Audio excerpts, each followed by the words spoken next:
Welcome everybody to the Two-Man Power Trip, the black man starting the nerd lifestyle. I'm Nicholas, Mr. Go with the Flow. And I'm the man with the plan, Maurice. And we're back with another edition of the Blerd By Nature Podcast. What's up, co-host? What's up? Episode 30. Yeah, it is episode 30. Yes, sir. Oh, yeah. Shoot, look at that. Well, shout outs to Black Anime Podcast number 202 as always. That's right, 202 in the building. Let's go. Yeah. Just recently, speaking of that, there was that shout outs to Black Anime Podcast for doing that little post they did on Twitter that has gotten us a little notoriety on the views so far. They had a post recently talking about add a picture of yourself and your podcast logo and explain what the podcast is about and where you see yourself going in the next year. And I just kind of made a little post on that, and then we've had a few people take an interest to us and stuff like that and post our name out there. So shout outs to everybody that did that on Twitter. Nice job, Coho, because I try to stay away from the Twitterverse. Yeah, so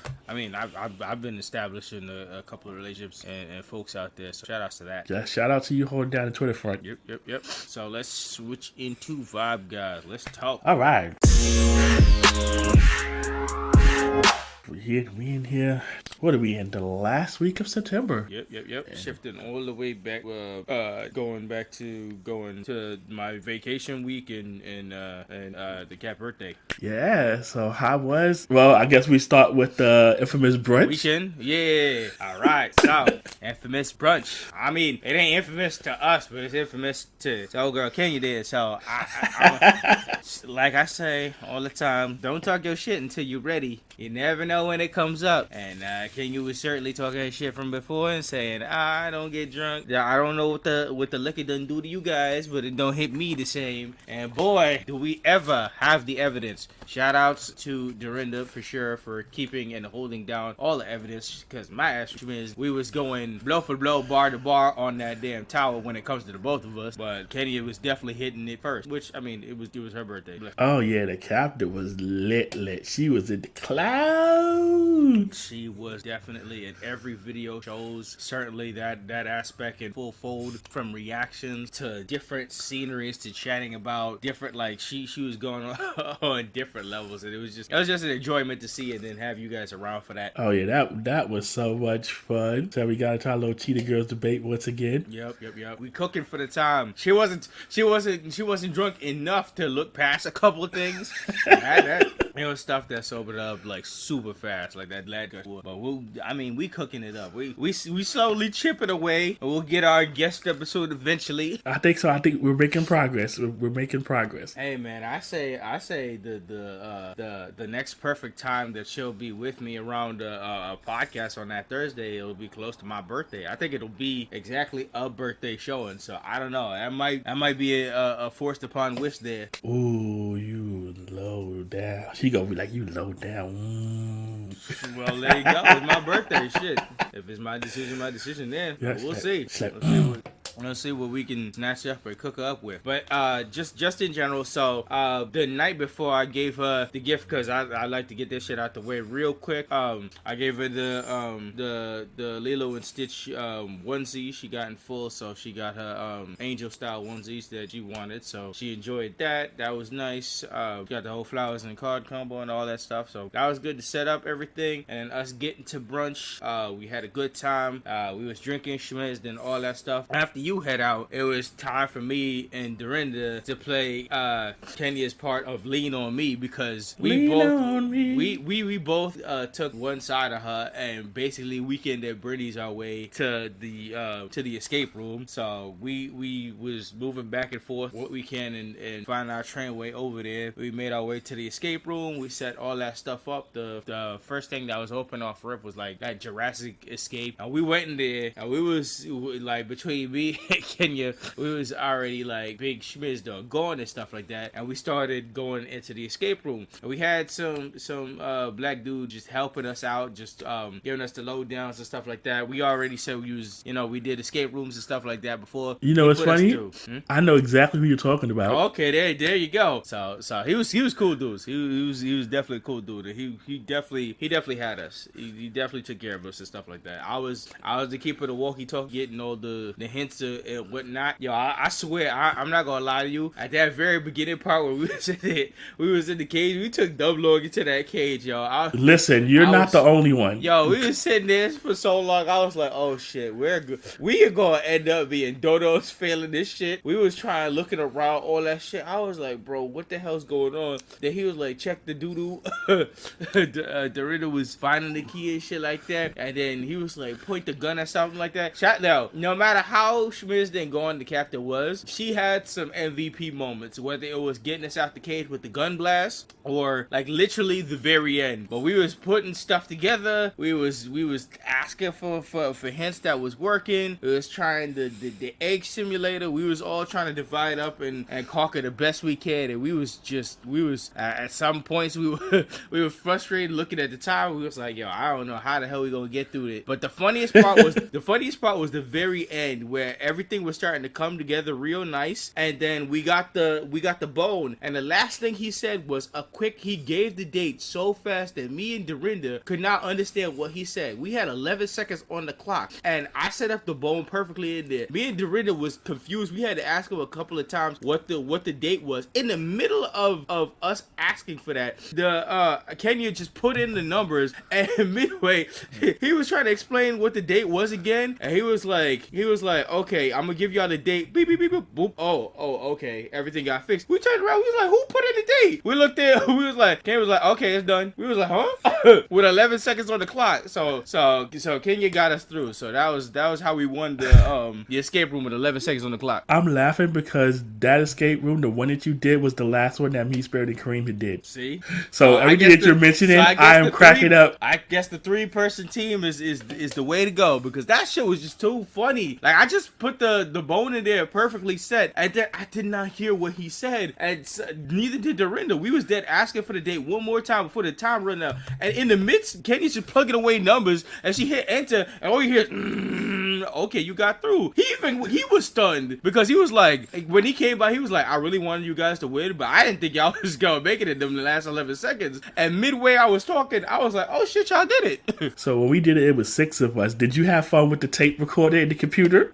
Bro, when I'm telling you, it took us ridiculously too long to find out Island. We kept plugging away at the shit, and we was like, bro, we lost for no reason. And then he was like, yo, put that shit together. And we was like, we smushed that shit together. We was like, oh, I hate this. Oh shit! Nah, we was plugging away at that computer for like a hot minute.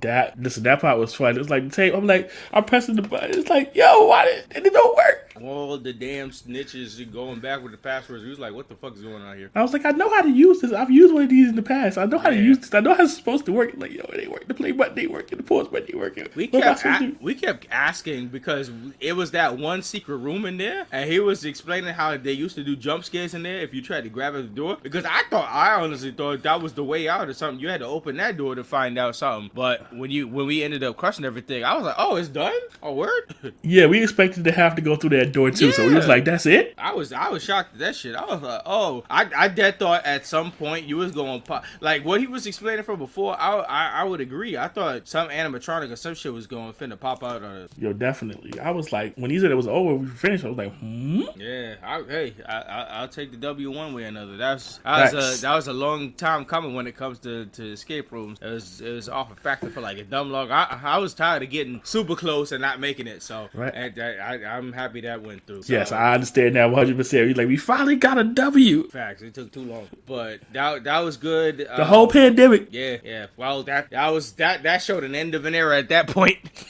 So at least we went through that, and then after that we was chilling, waiting for Lily to pull up. Dorinda had headed out when we got back to. We set up for Max and Brenna. We had that for dinner, and then we was all headed out. So overall, that whole day in general, that was a good time. So at least Kenya enjoyed her birthday and whole that. Awesome, excellent. Yep. So moving off into my vacation time, I was chilling for the most part. Monday was chill. Well, it was rainy and shit like that, so it was was chilling. Tuesday, we ended up going to see, that was the second part to her gift, was Aladdin on Broadway, which amazing. The guy who played the genie stole the show. He was out there super wildin'. Big recommendations as always to Aladdin on Broadway. They're excellent. Okay. Everybody put in the extra work.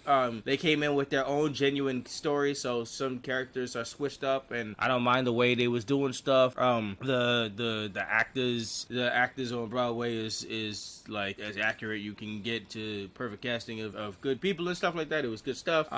Just in general, that was fire. Wednesday, shout outs to Sentai Fountain of Knowledge. We was chilling with him, getting pieces of my future stuff, fixing up for eventual pull off eventually. But he wanted to be serenaded in beer and food, so I happily obliged him, and we was having a good time again, getting schmizzed into the city with Peter, just going around commenting on random shit. It was a fun time. It was a fun and hilarious time. Yes, shout out to my Mystic Force brother. He gonna hear this and he gonna fight. No, he is. We love you, Peter. He gonna pull up in the group chat. Oh, you think this is a game? Oh, all right. Y'all gonna get that eventually when y'all hear that Vault episode. Oh yeah, that's gonna be a fun one. Shit. But nah, the Wednesday was good. Was chilling for the rest of the week until about Saturday. Saturday was a good time out. Shout outs to Taco Mahal. That shit always hit. If y'all need any kind of Indian taco, just go out to Taco Mahal out. It's near Times Square. That's always a hitter. Between that, David Buster's was good. And then Sunday again out with Lily and the brunch style. Shout outs to Bubby's. Always hit with the good food, going brunch for like they got brunch going on from like 8 to 4 with a walk-in from Saturday to Sunday. Always hits. And then we ended up going around a few places all the way till we ended up into the Little Italy Festival. That was the last day for the festival, so everybody Speaking of bubblies, I regret not getting those pancakes because those mimosas definitely hit later on in the day. Yeah. They definitely got me later. I was like, ooh, why have my head hurt? I was like, oh. What'd you get? I had just got, a cheeseburger or omelet? Yeah. Oh yeah, that shit would have definitely helped. It definitely helped me through the day, but later on, I was like, ooh, what's this? I was like, oh. I was like, oh, that's right. Yep. That shit was something. But just going out between the Little Italy Festival and then getting we was out there. We got drinks there, and then we went through the festival. If you ever wanted like an American show, well, not American, but like a New York showing of what like New Orleans Mardi Gras on like a smaller scale is, that was definitely the festival, because you went around and all hell broke loose. You got big lines and big people giving out big food and garbage everywhere, and it's a good festival around for you to do like various different shit. But It was fun in general. I'll be back next year because that was the last time. But between that and then picking up a whole bunch of food, like that week in general was a pretty good time, and I'm happy Kenya enjoyed it. Nice. I'm glad the captain had a good week. Yep. So that was my last week. How was your last weekend? Like I said, started off with you guys on the weekend. Yep. Then hung out a little bit on Sunday. Unlike my co-host, I had to go back to work. Yep. And when's your next vacation? You know what? I have to figure that out because I have about a week I need to use before the end of the year. In fact, because mine's set up for around my birthday, and that'll be 6 days. Yeah, so I need to finish those up. So I'm working on it. Yeah, I'm working. I mean, it's coming. You got a couple months. So yeah, but I would like to have something together. But I'm working on that now. Yeah, because I need a break from work. Getting on nerves. Yeah. I mean, that's going way back. But I mean, the week prior. So how was the week prior when it came to work? Oh, it's just a lot of changes going on. So a lot of things are in flux right now. Damn, son. I feel like stuff has been in flux for a while for your place. Are they still in flux again? Yeah, because new leadership and they want to do different things, and so now we're doing all these different things, and it's like. So now with like new leadership, have they been fully like there for a while? Like they're starting to fully establish? Yeah, we got a new CEO in the spring, and so she wants to focus on different aspects of the business, and what she wants to focus on, or what she has her attention on right now, is the retail side of the business, is what I primarily handle. So she's putting through a lot of initiatives that we're going through, changes.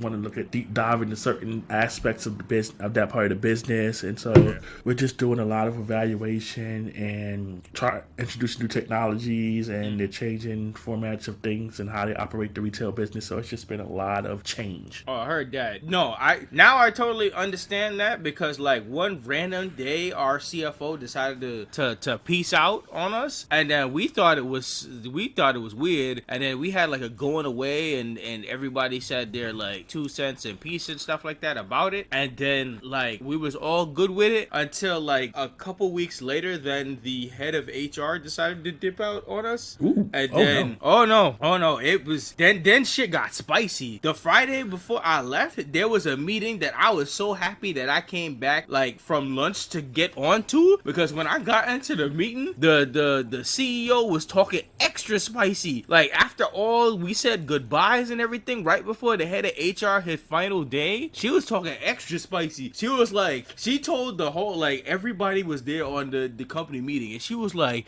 yeah, so I had a final conversation with the former CFO, asking just point blank if he was trying to go to another health organization, or he had shopped around to talk to another health organization to be a part of them. And then he said, yeah, he was talking to a few, and this was before he decided to like fully leave, and she was like, well, if you talk to a new health organization, then I'm looking for a new CFO. I was like, we all was in the meeting, and we was like, well, damn, all right, there's the honesty finally coming out after saying all the nice stuff and having a little going away celebration shit like that. Man, the spiciness came out of that meeting. I was like, yo, good thing I ain't leave yet. Holy shit. I'm like, ooh, don't ask questions you don't want the answers to then, because you knew it was up. Come on. Yeah, that random one time that they said people was dipping out and it just kept one after another. That meeting became super spicy. I was like, damn, what a way to leave out on. Wow. Yep. So I know all about different change, regulating war and all that other shit, man. That was a crazy meeting. CFO was like, well, F you then. Yeah, see you the fuck out.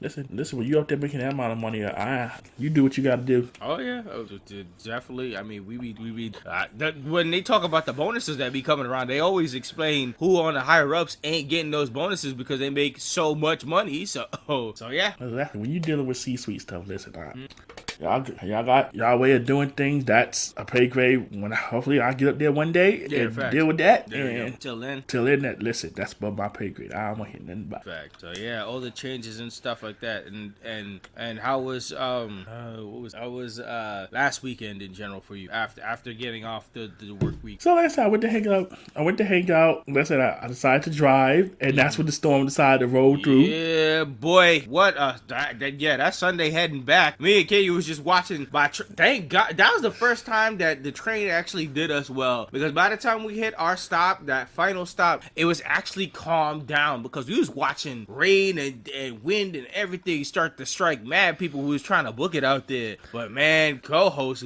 was driving in the midst of that shit. And I will tell you why I went to drive. So I had went out on Saturday, and where I was going, the trains were messed up and they were running shuttle buses. Mm-hmm. So it was taking me an incredibly long time to get to where I was going. You said fuck that. I mean, so I said the next day I said F that, I'm just going to drive. Yeah. So I checked the weather. It looked like it was a little clear, because I checked, said it was going to rain earlier. I was like, okay, I double checked before I left. It said it was a little clear. Halfway through my drive, lightning pouring. I'm like, ain't this? God said it was. I said he was gonna put you through the ultimate test to find out if you really like this or not. Right? And I was like, oh man. I was like, really? This is what we did? I'm like, this is what we doing? So I was like, fine. So this is me driving through the pouring rain. Windshield wipers on toot, toot, toot, toot. And I told them they need to tune on windshield wipers. Some things, the pads sound like they need to be changed on the rental. Yeah. So they need to change those stuff. I told them, I'm like, listen, these shit sounded horrible. I'm like, oh my God. There you go. Oh man. But I got through it. Good. And everything was fine. It's just trying not to having to wait in the car a little bit, trying to wait for the rain to die down so I don't get soaked, because I forgot my umbrella. I was like, I mean, shout outs to being in a car for that. Yeah. So I'm like, I'm gonna chill here a little bit till this rain somewhat die down. Yeah. And just like I said, I got what y'all was going. And when I started to leave, the rain came back again hard, soaked me as I'm getting. So I'm trying to open the car, and my stupid key fob not working because of the rain. It's too much water. God. So I'm getting wet. I was like, you know what? Talk about a mixture of the bullshit right there. I was like, wow. I was like, you know what? I'm over it. This some shit right there. I was like, I'm over it. I'm over you this morning. I'm ready to go. Facts. But I mean, ultimately, it's good that you got back safe. Oh, yeah, definitely. I took my sweet time getting back, going through, looking at all these waters, oceans and lakes and stuff as I'm going. Yeah. It covered up, man. I was like, boy. Yep. But shit, man. So that closed off the weekend, and now going into this week, we finally got to see Woman King. Yes, yo, that was a good movie. Yeah, overall, that was definitely an enjoyable movie. One that, like, I mean, it's an enjoyable movie where, like, you can pay attention through the whole movie, and the jokes that you crack is about, like, you're just enjoying the jokes from the movie and not cracking the jokes about the movie. Yeah, we had fun watching that movie. We was enthralled. We was in 100% enthralled, focused, and I could say something because that movie was almost felt like 3 hours. So that was good because that shit flew by. Yeah, when I looked at the movie time, I was like, oh, this bro, we went in there 6:30 and we got out like 9 o'clock. That's why I picked that time. I was like, I saw the run time and I was like, there's no way I want to start this at 8 o'clock. Yeah, because when I went to look at the run time, I was like, it's gonna be 2 hours. That's why I saw the other one. It said 8 o'clock at Prime. I was like, nah, bro, I don't want to be here. I don't want to be out here till like 12. Yeah, we definitely gonna be out there till 12. With all minus the plus 20 minutes of the crap ads and stuff for future movies. You came in such a perfect time. You came in for that last one. I sat through all that shit, but I ate on my food, so I was good. Yeah, I remember the last couple times I went to the movie. I was like, okay, this movie started at 6:30. It ain't really started at 6:30. It's gonna start like at 7 o'clock, 6:50. We all knew that. I was just prepared and ready. So I was like, I'm gonna go run, get me whatever I need to get. So by the time I roll up in there, the movie should just be started. Yeah, you timed that really well. Yes, I was like, all right, good time. But yeah, so that was good. And then how was the rest of your week coming up to now? The same as last week. It's been drained. Maneuver, and hey, like we always say, by the time this podcast come up, tomorrow's a half day, so you good. Yes, half day Fridays. Thank you. Listen, and then this is me getting back into the work week in general because I'm catching up. When did you go back? Monday. Oh, you were back. Oh, you started off the week. Okay. Yep. So I played catch up all the way through. I mean, I'm caught up now, so I'm Gucci for the most part. My supervisor was out today, so I got to breathe. Okay, that's cool. So you was back on the grind right from the jump on Monday. Pretty much. Okay. So yeah. So that caught us up. So that's it for Vibe, guys. We can switch into off the cuff. This week, which is a nice, interesting concept off a TikTok that I dropped recently on the old Instagram page. I got a couple of few people talking. So this off the cuff this week, I wanted to talk about Cobra Kai Power Ranger colors because this was already an interesting concept. So I mean, we've been talking about this for the longest with folk, but Miguel, Robbie, Tori, Sam, Dimitri, and Hawk. There you go. Like there's 6 characters right there off the Cobra Kai universe, and just their Ranger colors. What is your ideal Ranger colors for those 6 people? So yeah, Miguel is red. Straight off the rip. He's definitely giving me red vibes straight off. Yeah, Robbie is green. Robbie is green for sure. If we're talking like original to new age, that in the TikTok they was giving Robbie white, but ultimately, I mean, early on stages green. Yeah. The last season he was showing off wearing. I'm like, come on, bro, y'all making this personal now. Yeah, either is fine. Either color is fine for. Yeah. He's the 6th Ranger just in general. Yeah. Tori. You know what? I would actually switch. Tori and Sam? Tori, yeah. Okay, so Tori's the pink. Mm-hmm. And Sam's yellow. Yellow, yep. Okay. You wanna explain why? I just feel Tori would make a better pink. Mm-hmm. I can see that. I feel like in my head Tori would be like maybe cat version of pink more than a Kimberly. Yeah, that's exactly the way I saw it too. Evil Pink Ranger, yes. Yes, and I think it would work better. I would leave Tori as yellow. Tori's pink. All right, sorry, Sam is yellow. Yeah. Mm-hmm. And why Sam mainly yellow? Cause you know what, Sam has a level head when she wants to. Yeah, it's taken a while, but it's good to see it. Yeah. And I guess I say that now after watching the last season. Yeah, because it was like that was not the case in prior seasons at all. Yeah, if you'd have asked me before I watched season 5, then the colors probably would have stayed how you had them. Mm-hmm. Dimitri's blue. Yeah, definitely. No question. Just big putting putting things together and figure it off and at the side, but he got some combos when it came with definitely. And that will leave Hawk. Yep. Which I'm okay with Hawk being black. Yeah. I threw it up between him and Kenny. I wasn't sure. Yeah. I was like, I could see Kenny, like, if we go into like space territory, I could definitely see Kenny as a Psycho Ranger for sure. Oh man, if he gets to the Psycho, you gotta take Tori out of the equation. You gotta take Tori out of the equation. You probably gotta take Robbie too. And put him in Psycho colors. Yeah, the interchangeable mood of that. I could definitely see that up to. Yeah, if we talking about Psycho, that's a whole different conversation. Facts. I mean, if you put them in different contexts all the time, we could find our ways off of different, because we going off of Mighty Morphin colors with these guys, but like if we put them in a different context, like where would they square off if they were Zeo Rangers? Oh boy, okay. Mm-hmm. Oh, if they're Zeo Rangers, okay. So Robbie will be red. Miguel will be taking on Steve's role as blue. Woo! Wait. Is it because him and Rocky got similar because he got his spine broke and Rocky broke it back? I just put that together in my head. I was like, oh no. I wasn't trying to say it, but that's similar. I'm telling y'all, son. Cobra Kai was written with a low-key Power Ranger backstory, y'all. And everyone else's colors would probably stay the same. Yeah, because I mean, Tori, you said Tori give off cat vibes, so Tori would be pink, Sam's still yellow. Dimitri would have to take on green at this point. Yeah, and Hawk would be Billy. Damn.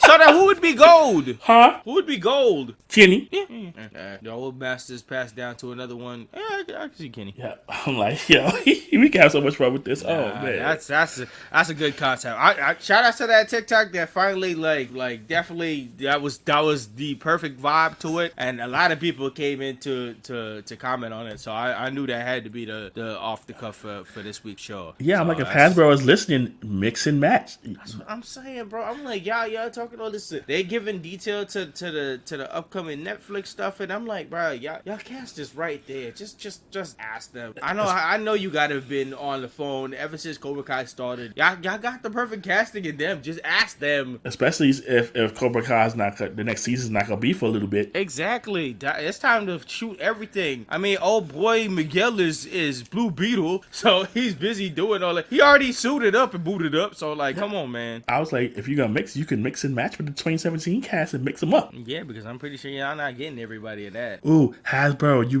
must do something with the Psycho Rangers. They got to do. I know how you gonna do it, but they said it's not original Mighty Morphin stuff per se. It's just so that's what I'm saying. They so it's like do it. I mean, they wanted an adultier theme and stuff like that. So hey guys, y'all can come up with something. Y'all just got to put your head together. If y'all really like forcing this to push off, then just put your heads together. All right, introduce a new big bad. I had no problem with seeing the Arbiter. Yeah. It's good stuff in general. Hey man, there's so much stuff that you can plug from for so many areas that actual Power Rangers are attached to. Like, I mean, there's so much stuff you can plug on. Alpha 6 that are currently doing stuff. Alpha 6 ain't doing shit, so.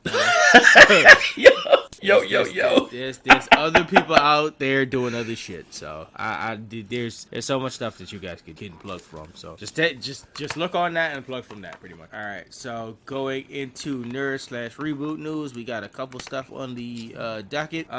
Started from beginning. Shout outs to War Games coming back on the WWE pay-per-view. How do we feel on that? I'm intrigued, but I'm also wondering if War Games is taking over, are we not going to have a traditional Survivor Series match? That's interesting. I mean, that's something. They said men and women. There's a bit of controversy behind that. Actually, I was surprised because I thought a lot of people was tired of Red versus Blue kind of season out of it. But I mean, if they decide to take a break from it this year and just have like a story-driven men and women's War Game instead of like T-shirt time, I'm kind of fine with that. And that also brings a question: if War Games is going to be at Survivor Series, what does that mean for NXT? Yeah, I mean, mean, I don't mind this year NXT kind of taking a break from it and just leaving that into a main roster thing to just give it that gravitas, so we don't have like 4 of these a year. Yeah, I'm just wondering. That's gonna end up diluting it like the Hell in a Cell. No, I'm just wondering if NXT is gonna even have a show that weekend. Well, they doing something for Halloween Havoc. I don't know if it's fully takeover-ish. I mean, the way how they're talking about it and setting it up, it might be just a TV special. Yeah, I'm just wondering if they're gonna have a takeover that weekend. They may not. Yeah, well, we'll see in what they want to do, especially now that it's like NXT White and Gold. Now they got to establish what the hell that is first for us to start shifting back into the takeover side. Like the takeovers are coming, but we got to see where White and Gold is coming, because I mean, as they left off as 2.0, there's still a lot of people that are super greedy, and I wouldn't be ready to put on the takeover name on them just yet. They gotta find their way first. Okay. Before that, like I was okay with them taking away the takeover name, because a lot of people are just kind of working through stuff, and they don't have the roster that they have for the takeover to be in name and brand. So bringing back the takeover is kind of fearsome with the new crop of people, because they are not ready at all. Like people are getting injured left, right, and center. So like no. Okay, I can see that take. Okay. So yeah, more on the upside for war games in general. I'm excited for this year just to do something different and story driven and fully off that this gives Survivor Series a new life that it's severely needed. We was having discussions about whether Survivor Series is even needed anymore. So it's like this is injected finally the life back into it. We'll have to wait and see. I'm gonna wait and see point this. So I know it's gonna be the Bloodline versus somebody. I just don't know who it's gonna be. Yeah, and probably Damage Control and something going further with that. Yeah. So away from that, next news on the docket, we got for manga readers, we getting a volume of Hunter x Hunter finally coming back into this point. We got a date, November 4th. It's finally gonna be out there. I don't know where it's gonna be out, but it's gonna be out there. It's not gonna be out there in chapters, so it's gonna be a whole volume set. So people will have a whole volume set to. Interesting. I don't know in what context that's gonna drop, because it's not gonna drop online. So you're gonna have probably a situation where somebody's gonna scan that through within the next like day after, so people can bullet through that shit. But we're gonna have a volume, not chapter. We're gonna have a volume, so it's gonna be a whole piece together something like Tagashi. It'll be online soon enough. Yeah, so we're gonna have to be able to cook through that. But we have a date and a return and a comeback after all this time. Hunter x Hunter will be returning. Do we have anything for Bleach? I still don't know, bro. It is about 2 weeks, and I still don't know if it's dropping on anything. Crunchyroll ain't saying shit. The only thing they're saying shit is Viz Media, and that does not explain anything unless Viz come out with their own streaming service. Like, what's happening? Maybe the House of Boss forgot they brought Bleach. I don't know, man. It's gonna come a time where the only thing I'm gonna care about at the end of the day is this pirate, because at the end of the day it's gonna pop up on a pirate site, and that's just what it's gonna be. It's just gonna be what it's gonna be. If y'all gonna play, then it's gonna be pirate game. That's it. Yo ho ho. Listen, Straw Hat Online gang, let's go. Facts. I got my shirt ready. So guys, like with y'all, if y'all not gonna explain, I'm gonna watch Bleach one way or another. So just let that be your decision. Just let that be your decision, because I don't understand. Y'all talking about a whole bunch of other shit, and Crunchy ain't accepting what's going on. So I don't know. I guess they're gonna expect one day shit just gonna pop up. Yeah, I guess so. They're just gonna see it one day somewhere like, oh, Bleach is back. Yeah. Yep. All right. So next on the docket is the Woman King movie Success, and just in general, like we were saying, we enjoyed that movie. We see the controversy that people were talking about and stuff like that. But overall, I mean, as a movie itself, you can take pride, you can enjoy it. If you know the history, you're gonna feel some probably way about it in general. But as a movie in general, it's a good movie. Yep. And know Hollywood stuff's not always accurate, and they've been doing that for years on a ton of movies. But hey, this is at least a fun Black Pride movie that you could just enjoy yourself in. Yeah, I would say just take the movie as it is. Yeah, I mean Hollywood not always on the ball of a lot of shit, and this is a beautiful dark-skinned. They try a whole bunch of ways to try and not be very tropish in a lot of its ways, and you can appreciate it for its what it is. I mean, if you look into the history, you're gonna feel a left way about it, but at the same time, it's an enjoyable movie. We need movies like this. Just in general, I'm sorry, not everything is accurate in the world, guys, but like, what can we say? At least it was a well done action movie. That's what you can say. Hollywood going Hollywood, and this one I appreciate them Hollywooding it. Yeah, as as up and down you could say. I mean, like, you could look at a movie and say inaccuracy. Yeah, that happens all the time, guys. You've had white people play black people for years. What do you want? At least we had dark-skinned, powerful women on screen, and they tried so hard to make it something to care about, and that's why it's gonna be a banger. It's just gonna be a banger. And I was here for all of it. Yeah, 100%. That action, especially what they did with PG-13, just so they can have everybody come see the damn movie. The way how they intricately used that without being super barbaric, even though they were barbaric at the same time, was amazing. Like, talk about stretching the PG-13. That was great. Listen, they rode that line well. Hell yeah, man. Fucking shoving and stabbing and fighting in combos. There's so many combos. Like shit, they got me. They got me, man. They got me. So, shout outs to that, and we'll still recommend the movie. Absolutely. Going forward, I gotta merge these together because WB issues just continue going. Is the DC merger just going completely left? The money, they losing more money as we speak. They're finding out that they smudged the information of actual subscribers, so they lied on they fudged the numbers, y'all. They fudged the numbers. Like, every week it's something with WB. They just going through it, man. The issues just constantly going through it, and every animation that the sync is going down and everything, they are laughing, but at the same time it's a painful thing. I sent you a link that say that shit that's on the streaming site can't even get back on TV because they're locked in streaming rights and shit. Like, it's just every week it's some shit. I'm telling you, this starting to seem like it's intentional because can't nobody be this negligent. I've never seen, like, before all this information dropped, like, we can't, there'll be a time where people would have to explain how good HBO Max was the hub of so much shit that it felt like HBO Max was fighting against the giants. It was up there with Disney Plus, it was up there with Netflix. Once you get on HBO Max, it was popping. Now it just seems like this shit was a fucking mistake. Oh, it was definitely a mistake. You can see that already. Yeah, bro, it's just losing.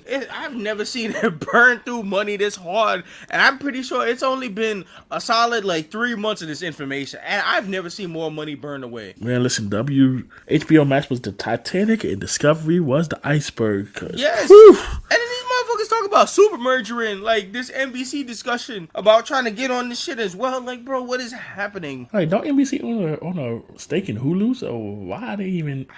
There's so much happening. NBC, stay away from that dumpster fire. You don't need that. They finally realized that they has too many streaming services. All the streaming services trying to fuse and merge and shit like that. It was like, damn, nobody gonna pay for all of us, so we all gonna have to fuse somewhere or another. That's what I was worried about when we first entered this streaming era. Yeah, we talked about it, the battle between this versus cable, and now it's finally taking over a bit too far. Now they all realize they need each other. Yeah, and it's looking more and more like cable every day. Mm-hmm. And you got to pick and choose, but then all your sites, all your shows and stuff like that ain't pick and choose. I think there was a joke on TikTok. They say, like, years down the line, we're gonna find out that, like, we're gonna be watching stuff that share, like, rights where you can only watch, like, I think somebody joked about it on TikTok that you could only watch like half the video feed because Netflix owns half this right, and then Disney Plus owns half this other right. So to watch half the movie, you gotta go over to Disney Plus, and then the audio is owned by Hulu, and then to raise the volume, you gotta go to friggin' Prime. Like, it's gonna be divided as fuck when it comes to these movies future on. I'm telling you, it's gonna be some mess. You like you have season 1 on Hulu and season 2's on Netflix, season 3's on Disney Plus. They already do that. Like, I remember there was I think it was the game that we was watching that like 2 seasons was on Netflix, and then you can find the rest 3 through 5 on Hulu. And this is why the pirates keep winning. Yeah, 100%. 100%. That's why illegal sites will be illegal sites and it get popping because niggas can't come together. Contracts are annoying. Yep. They keep you all this shifting and shifting. Like, people just want to watch. Yep. So whoever has the collection together, that's what they're gonna go the path of least resistance. Facts. So switching forward, Marvel's up and down news of this week. So you saw the trailer. This shit was a Hail Mary coming out of nowhere. Fucking I was on the train when I found out this whole information. And fucking with Deadpool 3 and you Jackman coming back into the scene and Deadpool and Logan's Wolverine. return. Yeah, bro, that was a Hail Mary out of left field. It was so out of left field that it felt like fake news until you saw Ryan Reynolds' video and you was like, oh shit, this is real. So how do we feel about this? We got Logan's return, Deadpool coming into the MCU, a whole bunch of shit, a whole bunch of stuff to play with. Like, what's the feel about 2024 Marvel? Listen, I'm everybody's intrigued. like, Marvel's back, baby. I'm intrigued. They have my attention. Super. Especially they leaving lines for all this mutant stuff, and I heard there has been little inklings of discussion that said because of the contract they signed with Fox and getting the X-Men that they couldn't recast these motherfuckers for a time being. So it was interesting in all that stake as well. So I'm just interested in how all this comes together, especially just having fun with it just in general. You know, I mean, regardless, it's gonna be fun. It's gonna be a fun ride. But you know what? You just reminded me of something. Speaking of things on left field, this Barney documentary. Oh shit, that's another discussion on that. So throw that in because I'm talking nerd news all in general. That Barney documentary, the dark side. Yeah, I'm like, I feel like this is gonna be some kind of dark side of the ring on Barney, and I'm like, I don't know how I feel about that. The thing about it is, they've been capitalizing ever since Dark Side of the Ring has been really popping. They've been capitalizing on Dark Side series. I've noticed they have Dark Side of the 90s. They have Dark Side of music. They have Dark Side of TV shows that happen and stuff like that. Like there's a whole Dark Side category that's rising up that just wants to talk a lot about Dark Side stuff. And hell, even SpongeBob recently made a parody on that shit where a lot of people was talking about like filming for SpongeBob, and they made a whole joke out of that shit in the same style. So it's like this Barney doc is gonna be wild too because this is a realistic thing coming in about 3 weeks, and the trailer of it looked buck wild. They got Bill Nye and Al Roker in the shit. Like I'm gonna be watching, but that's what I'm saying. They did Barney dirty, and like my childhood is kind of concerned right now. It's like I'm gonna be honest. What are y'all gonna dig up? Because I don't know. I'm be honest. There was a lot of shady shit that was happening all over the world. If you think anything was innocent, it probably wasn't. And they played that game a long time ago with a lot of things going on. So I'm going in there knowing that there was a bit of nuttiness because they did the same shit with Elmo. So I don't know, man. Yeah. So I remember hearing like little tidbits and wild stuff in the past. So I'm just wondering, like, what are we gonna get? A whole bunch of buck nutty. Shit gonna get crazy. That's all I can say. Shit gonna get crazy with that. The fact that they pulled in Bill Nye of all people, I'm like, Bill Nye and Al Roker. I'm like, bro, what is this? I'm like, wow, what are we doing? Oh exactly. Man, it's just hell. We gonna get a dark side of Bill Nye the Science Guy too one day. Oh, it's got to be something there. Fuck around acting like his show ain't something too. Right, true. Yeah, man. But going back into the Marvel stuff, on the upside we have the Deadpool 3 going down, but then on the downside, you hear all this controversy going on with Blade? No, I haven't. I have not. Fill me in. So Blade is out. Like Mahershala Ali is upset. He is frustrated. The scripts that they've been giving him is reportedly weak as fuck. He don't like it. The director dropped out. They were supposed to start filming in November. They gotta find new directors and stuff like that. They announced this Blade movie about like 2 years ago, and Mahershala Ali was like all game. He was excited to be in. And he was the hot biggest black star you could get to replace somebody of the caliber of Wesley Snipes in the echelon of Blade movies that we had. Not all of them was like fantastic, but they were great in their echelon, especially the first Blade movie, and it stands to an iconic to the point that Marvel was saved by this very same Blade movie. So they got to come in with that extra,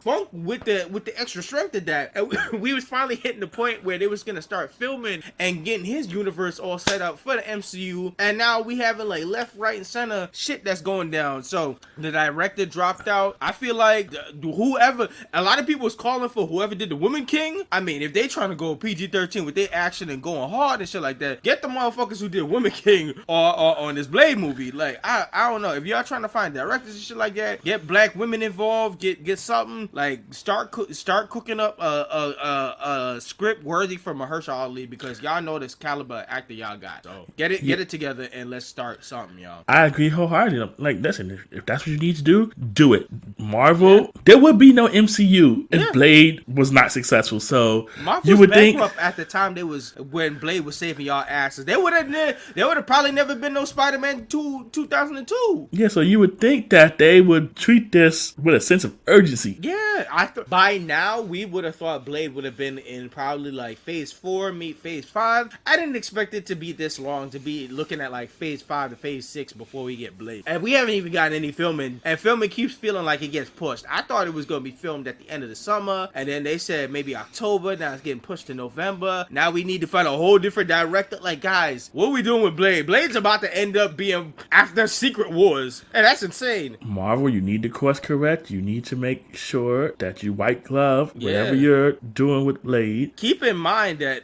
like a lot of people, a lot of actors have to give up other roles. Elizabeth Olsen had to talk about giving up a couple roles because she had to suit up for like Scarlet Witch for a time. So don't be holding Mahershala Ali from doing his greatness because he has to do this shit, and you guys aren't giving him worthwhile shit. Like, he's missing out on other bags. Stop doing that. Yeah, I'm like, listen, he is a great actor. Yeah, he's perfect for the role. So I'm like, no, don't F this up. Don't F this up. And then at the same time, y'all gotta find y'all way to put Wesley Snipes in this one way or another. So like, y'all gotta come in with the strongest script y'all got. Y'all gotta fuck around and put it together. I mean, his voice was already in Eternal, so y'all gotta put some shit together already. Like, y'all already starting to make shit together, so start cooking. Yes, Marvel, please don't mess this up. Facts. So, shifting forward, your boys is gonna be at DreamCon next year. We got the tickets. Yeah. That was fun. Yeah. Going through the process of getting them tickets. Yeah, shout outs to co-host for securing the bag for us, and shout outs to us. We'll be in Texas, so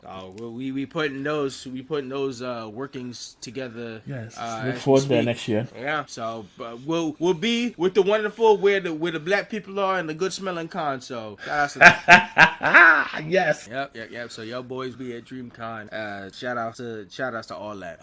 And then going forward with that, we got just to talk about a little bit on the Chainsaw Man anime, doing something different. The Chainsaw Man anime, the new anime that'll drop, it'll have 12 episodes, but it's doing something spicy. It'll be 12 episodes, but they'll have 12 different ending themes for each episode. Now that's one way to keep your ass focused on each and every episode, because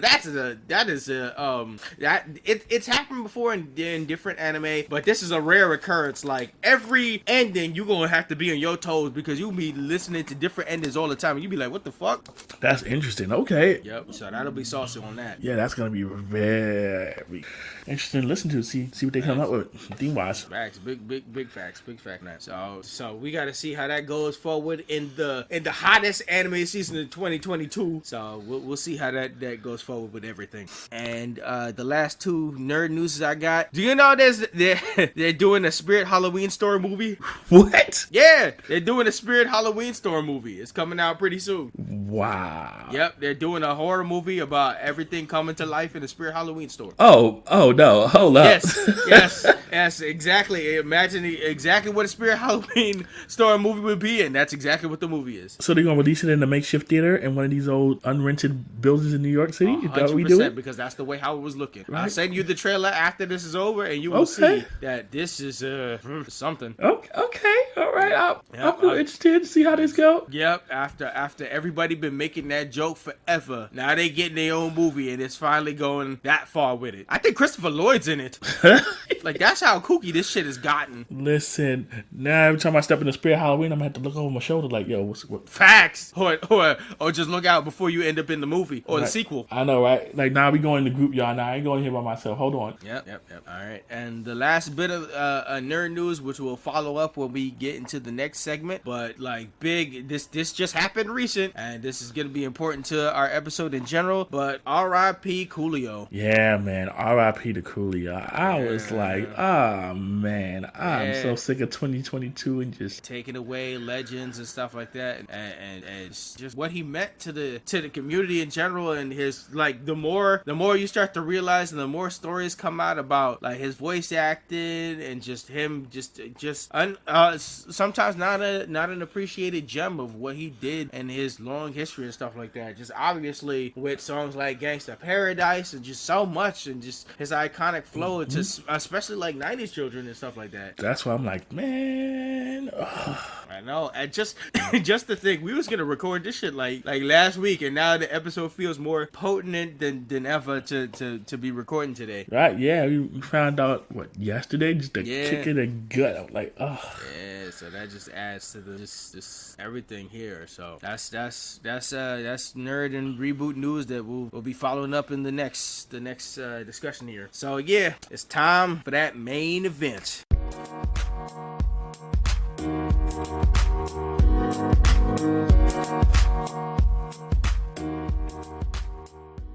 Main event segment, we hopping in the comfy couch, and like we were saying, this is going to be pretty pertinent to this episode today. We're going to be covering a show that's important to the black culture, Kenan Kel, episode 1 and 2. Let's kick it into some fast facts. Yeah, let's with them. All right, man. It's an American buddy comedy sitcom by Kim Bass on Nickelodeon, going from July 96 to July 2000, set in Chicago, currently streaming on Netflix. We got 4 seasons and 65 episodes in general for the show. I don't think all of them seasons is up on Netflix, but you can get the first 2, I'm pretty sure. Related to that, this is a hit coming right off their successes of all that. To get their own shows are the big. I mean, that showed the greatness of all that, because it was definitely a mini kid version of SNL, because it was bringing out the stars going forward, and future SNL stars just in general. And then just like we was talking about for just a good time, R.I.P. to Coolio, that it was recent that it happened, and gonna be a big mark going into the episode that we gotta address straight up. The show is basically watch the misadventures of 2 black teens just trying to make it in this world with plans that go twisted all the time. Yeah, man. Whew. Yep. So you have any facts to your own, co-host? No, you covered it pretty well, co-host. You covered it pretty well. So let's go into episode 1, pilot. All right, so we start the episode with the Kenan Kel theme, here it goes. Which of now course it hit different. Yes, which now of course it already hits different. Which of course was made by Coolio, and the theme was a banger. Certified classic jam banger. I mean, the vibe, it fit the show. It was just smooth going. Like, come on, son, the combos that was coming in, you already knew going into the show. It was so fit perfectly for the young black audience of Nickelodeon, just perfectly with Coolio. Just he being so cool and just coming from a Gangsta's Paradise type vibe, going into this, giving Nickelodeon this work. It's like, yo, shout outs to Nickelodeon being ballsy, just going into the kind of music act they was setting into kids and inviting into like all that at the time and stuff like that, and singing songs to kids that they was definitely not supposed to be listening to at the time. But it's like shout outs to them working with the actual audience here. This is as 90s kids as you could get. Facts. This intro encompassed that. Yes, and just added on to that, and just it hits now. Just not even just the context, but it hits now just perfectly like it did back in the day. There's never a time that this is not a certified banger. Yeah, I enjoyed this. Just listening to this again, I was like, wow. Yeah. And we're gonna get into this, but watching this as an adult, man. Yeah, different outlook for sure. Woo. So let's get into the episode. All right, so right from the jump, after the intro, we get our intro to Kenan. Yep. And he's looking for Kel. He's like, yo, where's Kel at? We in front of a live studio audience here. Got the whole red curtain set up. I'm like, okay. So then, shortly thereafter, Kel pops from behind the curtain and he hands Kenan a paper with this whole intro for Kel. My son treated him like a ring announcer. Yeah, so Kenan is reading this. He's like, man, if you don't get out here, and Facts. Kel done popped out in this whole sparkly outfit. And I'm like, bro, what's going on? This introduced Kel so greatly. Like, if you wanted a star in the rough to pop out of this show, you already like came thrusted into this shit. For a pilot, you came thrusted into this shit like, oh no, he's it. Kel's it. Son had the whole top hat, the sparkly. I'm like, sheesh. And he's like, I'm trying to make my big entrance. What's Facts. up? He like, I'm trying to go above and beyond. This is our stardom start. Then I'm going further. Right, and so then they going over like the little intro of the show, and we hear Kenan's scheme of the day, which is he's trying to get a car. Yep. And then like they have comedy ensues, of course. Yep. We get our first. Here it go. Here it go.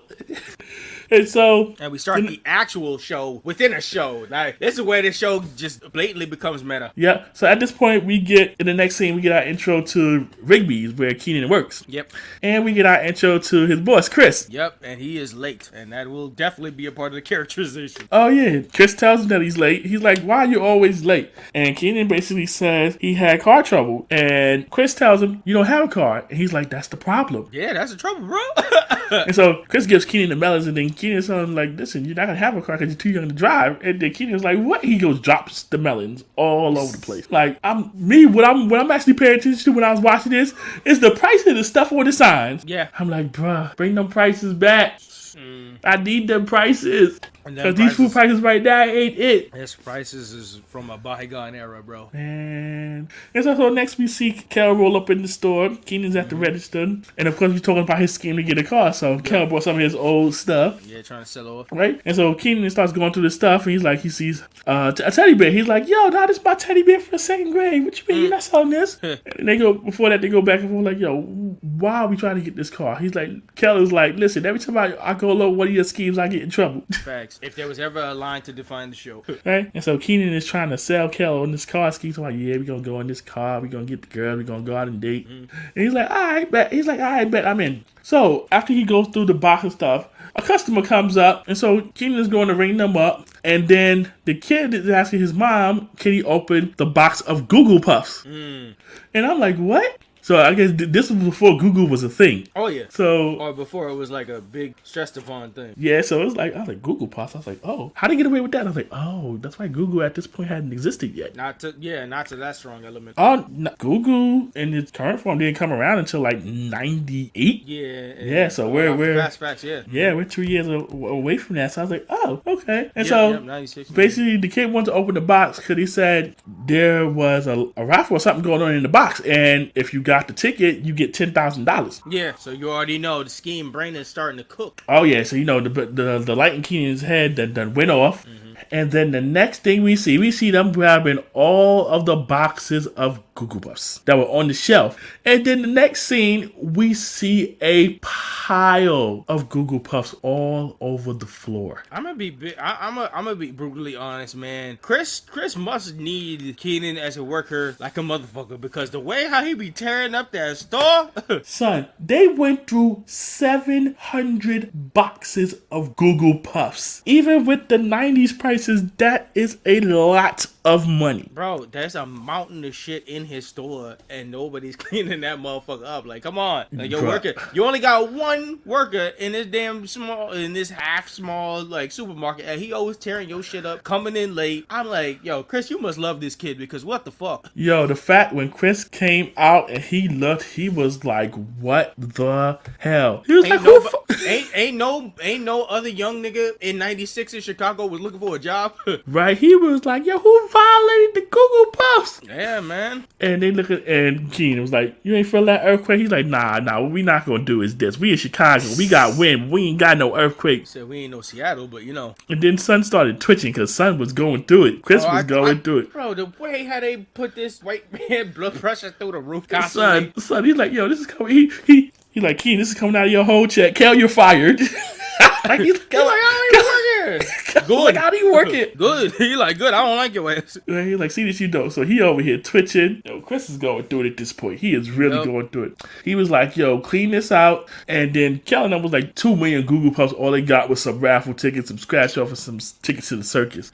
I'm like, yo, I'm still looking at the pile of Google Puffs. And I'm like, he ain't even tell their ass to clean that shit up. Right? Like, that's not awkward in the middle of your store. Son, I'm just annoyed that they wasted all that Google Puffs. And then so Chris tells Kenan to come here. And so he asked him, he has some comic books in his hands. He's like, whose old Skunkletor comic books are these? And Kel was like, they're mine. My pops gave it to me. Like, I just get them out of here. And he was like, nah, son. So according to Chris, that these Skunkletors were the first scratch and sniff comics available in the USA. Yep. And they worth some bread. So they said they worth about $10K. Shit. So you already know, once again, the scheming brain coming right out. So he's like, oh, you can find somebody and get us this bread for these comic books. So, I mean, Chris, come on. Right? And so he had them scratch and smell it, and I guess they must have stunk. Yeah. Well, there you go, play on words there. Right?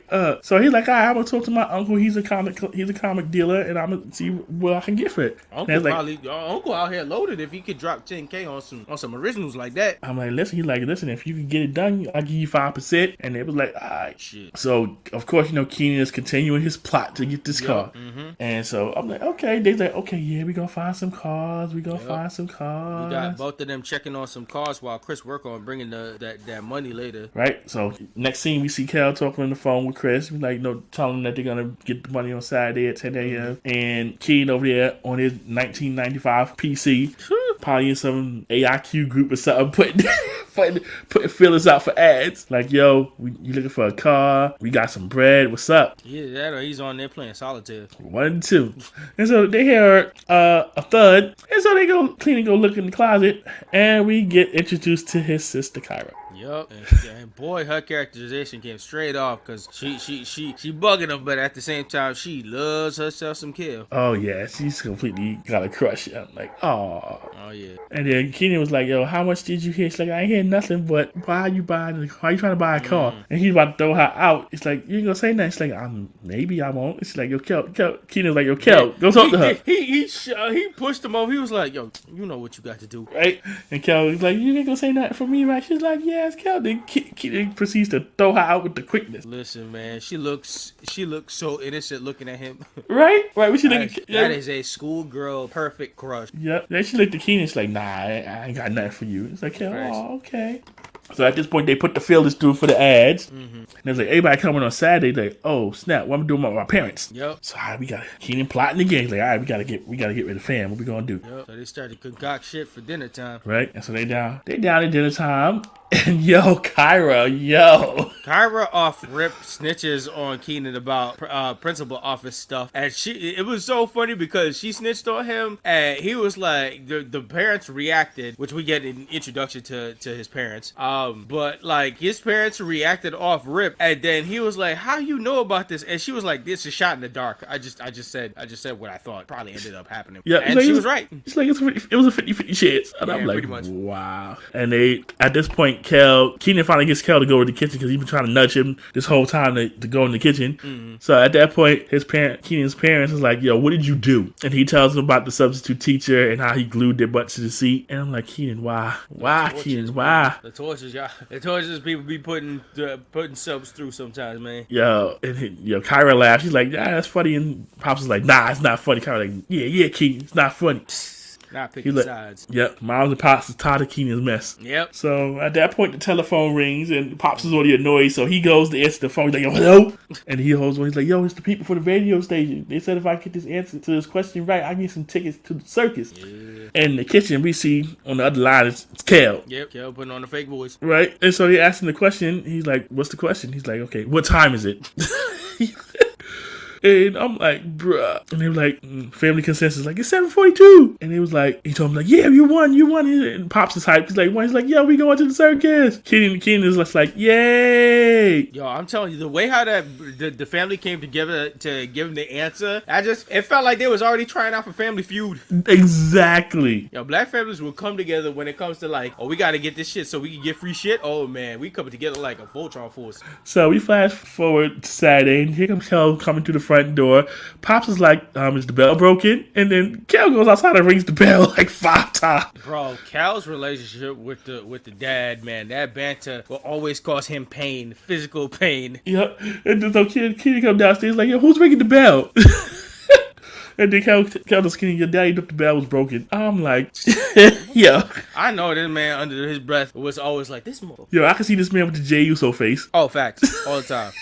And so my mom tells him, like, no, listen, we got to go to the circus. Why Kenan not going? I don't know. Maybe that's part of his plan. Because I'm wondering, like. He must have maneuvered something like talking about, I just got to stay behind and work on some shit like that. Because I thought it was all family tickets, whatever. That's what I thought too. And I'm like, okay. And then when it was going into the Google Play, the box of cereal. Didn't they say they got 2 tickets? Where they found extra tickets? Because I was like, how the sister going? I'm trying to figure out how they maneuvered this too. Listen, the math ain't mathing, bro. It's really not. And I'm like, bro. I'm like, damn, how you miss all that as kids? Oh man! I think they was definitely trying to play misdirection with us. Right, so they all dip out, and Ken's like, I can't wait for them to leave. Let's go. Mm-hmm. Right, and so then they over here pretending to be in their car. Oh, that was pure black boy joy. Yes, it was when they was maneuvering and making jokes and singing along and shit like that, preparing themselves for a car. Yep, preparing themselves with the fake radio. Mm-hmm. I'm like, and then Cal was like, "Yo, let me drive," and then so they switched seats, and Cal's just sitting there. And he's like, the kid is like, what are you doing, Cal? He's like, I don't know how to drive. There you go. He's like, but I can change the radio though. There you go. Yo, so they had me dying this whole scene. I'm like, Thanks. oh. If you were selling the show off of just them two, that was a perfect moment right there. Yeah, this had me cracking up, especially after last week's shenanigans.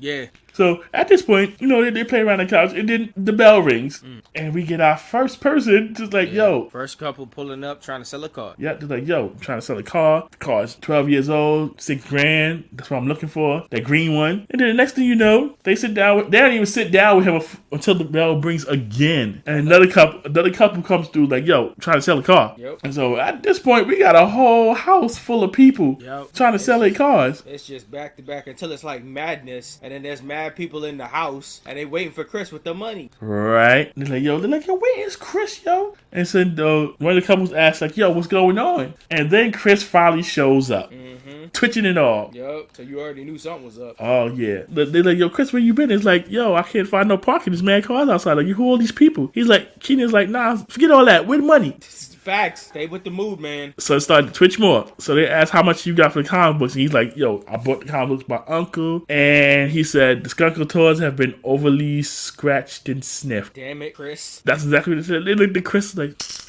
This is when we find out that Chris is just as destructive as the boys sometimes, man.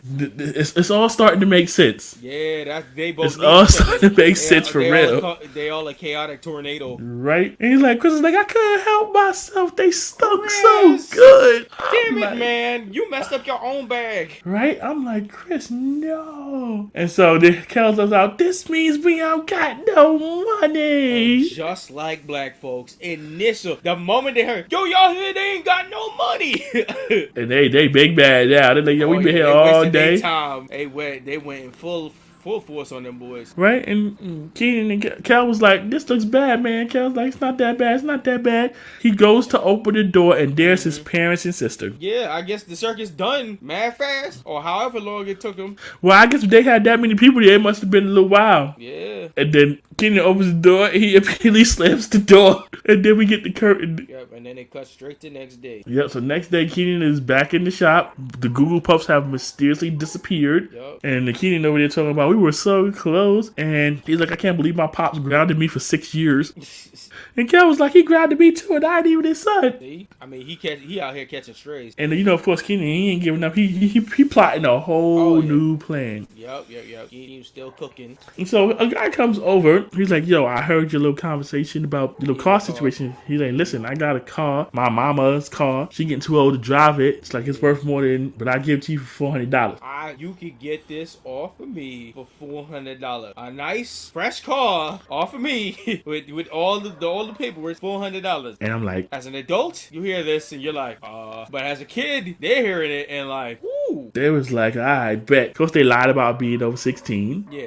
And the guy, though, they asked him how much they got right now. So Kel pulls out the jar, got the money strapped to his leg. Yeah. And it only was $200 so far, and he said he'll come back for the rest, and you'll get all the registration paper, everything attached to. Now it's already like, if he said $400 and you give him even half of that, was already like all the red flags flying. Oh yeah, this sale was sus. Everything about this whole situation was sus. And I'm like, I'm watching it, and I'm like, you know what they say about things that are too good to be true. Fact, especially a situation like this. Come on. Right. And so he gives him the keys. They hug him. Then he leaves. He's like, I'll be back for for the other half. So as soon as he leaves, a policeman comes in and asks him who's the owner of the car, and they immediately chuck it to Chris. Yep. I mean, they can't lie their way out of that one. Yeah, they're like, yeah, it's not ours, officer. We're too young to drive. And then Chris is like, yeah, it's my car. What's up? And the officer says it's in a no parking zone and it's stolen. Shit.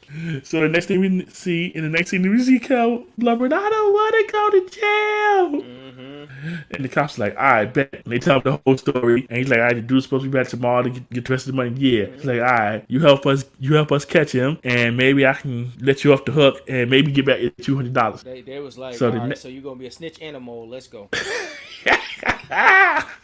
So the next scene, we see Kenan getting wired up with a microphone, right? And then they going over the basic of what's going on. Like, we're gonna be horse street in the van. Cops tell Chris to go get some Chinese food. I guess they figure, like, listen, we gonna see you gonna be a problem, so we gonna put you over this one. You got to go. Yeah, so he went on his way, and then they give them, they're like, listen, when the guy comes and you get y'all exchange and you get the title, you sing out the code word, and the code line is the chipmunk has pneumonia. And so at that point, the cops leave, and here comes Kel talking about the chipmunk has pneumonia, and the cops come rushing back in. Yup, it came in big fast. He's like, my bad. That was like, my bad. I was just testing. I give him that. Them cops flew back in there. Oh, they flew in there, weapons handed. Right, and then, next thing we see Kenan. Yo, he over here pretending to put stuff in, but when the dude come back in, Kenan busts his ass. Son, my son was super nervous. Yo, I don't know how the guy didn't pick up that this nigga was a mole at that point. Like, he was playing all kinds of sus roles. He was acting like he couldn't act at all. Listen, Kel just spit out his orange soda because he was like, yo, I'm like, yeah. Speaking of orange soda, shout outs to, this ain't sponsored, but shout outs C4 and their orange lace, keeping us alive here. Yes, sir. So the cops in the van is like, yeah, I don't know what the hell he's saying. Fact. And so the guy asked him, did they have the rest of the money? He's like, yeah, I have it. Kenan sounding sus as fuck. Yep, I don't know. I guess this must be this guy's first sting or some shit like that, because boy, he ain't hear no code like Kenan ain't talking straight or nothing. I was like, bro, I would have been dipped out of there. I'm like, oh nah, you too bug me. Yeah, so Kenan was like, I give you the money, you give me the title for the car. Yeah. I'm like, I don't know how this guy ain't pick up for what's going on. So he's over there at this point counting the money, and then Kenan is trying to say the code word. Yep, and he can't remember the line for the life of him. Yeah. And then in a series of unfortunate events of all shit that could go wrong, did go wrong, he's trying to remember the line, and in the midst ways, his family shows up. Like, what? Yep, son, I'm over here dying. He's like, the chipmunk has a banana. The monkey has a fever. To be honest, at this point, the police is listening and they just playing around, because I'm like, you gotta be thinking he's saying all this bullshit. It's time to go, guys. Yeah, they holding his hand, shaking the guy's hand, talking about the tutu has a mocking fish. I'm like, what? At that point, also, I would have been like, this guy should have gotten violent. The guy ain't even letting go of the money or your hand and shit like that. I'm like, all right, you trying to hold me for something, yo. The cricket has a petunia. Yeah. Like, damn it. Yeah, and so they going on. Eventually knock out the money. Kel knocks out the money on the floor. They try to pick it back up. Kel throwing the money left. That was hilarious. Kel just keep going on the floor, and then he pushing the money further and further away from the guy. Yeah, so the guy kind of pick up the money, and Kel just keeps throwing the money further away. Yo. And I'm just over here dying watching this goes on. And Kenan's over here trying to explain to his parents. He's like, what? And then they finally figure out the code word, and they start shouting it out. The chipmunk has pneumonia. And then the cops finally bust in. Yep. They go, first they went for his dad. I ain't like that. And then Kenan was like, no, it's this guy. They're being accurate with the show. Yeah, I was like, my eyebrows was I was like, hold up. And then, so the cops tell him, listen, they're like, next time make sure your car is not stolen. And then his pops looked at Kenan. Well, let's talk about before that, because they was trying to grab the guy up, and he was dipping. And that's when Chris came in with the fucking Chinese food, and then he knocked it to him. He was like, oh, no, not the poo-poo platter, but Chris ended up saving the day. Yeah, actually, you're right. Chris did save the day. Yeah, he blocked the fucking entrance because the cops was already letting this nigga slip through. I was like, y'all are trash. Bruh, that whole scene, I was like, man. I was like, wow, how are we really doing this? Shout outs to Chris being the blocking master with the Right. poo-poo platter. There you go. Good job, Chris. See, the cops did good sending him to go get the food. Yeah, because they saved the day. Good enough. I thought they came in with full velocity, but they came full velocity to try and grab up this black man. Come on, y'all. Right, and then like I said, Kenan's pops looked at him like, "Yup." After he told him about the stolen car, and pops was like, "Oh, you tried to thought you was gonna maneuver this shit, huh?" Right, you thought you was gonna get away. He was like, "Nah." And then so next thing you know, we see Kenan Kel back at the live audience. Kel got some little Chinese food, and they just say like, things didn't work out too bad. I still got the car, and here come the cops. You take the keys. Mm-hmm. And then he's like, at least I still got the food. And then cop came back, steal the food too. Damn. And he let us know that he's grounded for 30 until he reaches 30. I mean, one way or another, they look like they got jail time one way or another. Oh yeah, right. Yeah, the way the cops just can't do is he slashed the keys. He's like, nah. Like, damn, man. Can't have nothing. Like, y'all already used me as a mule, as a mole and a mule and everything under the sun. I can't have no Chinese food. Like, damn, y'all. Right, and then I'm like, Kel was annoyed because Kel was like, oh, I'm about to eat Chinese food. The cops were like you said, yoink. Yoink. And Kel was like, oh man.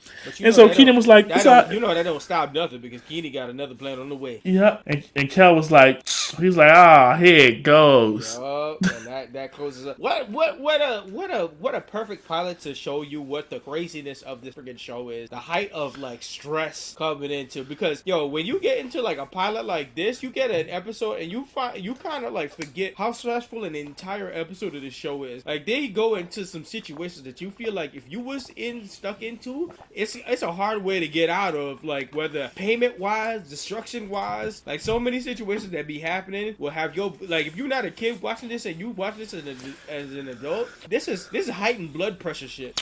I fell for Pops. This would this is true heightening of a blood pressure here. I see why he ain't got no hair.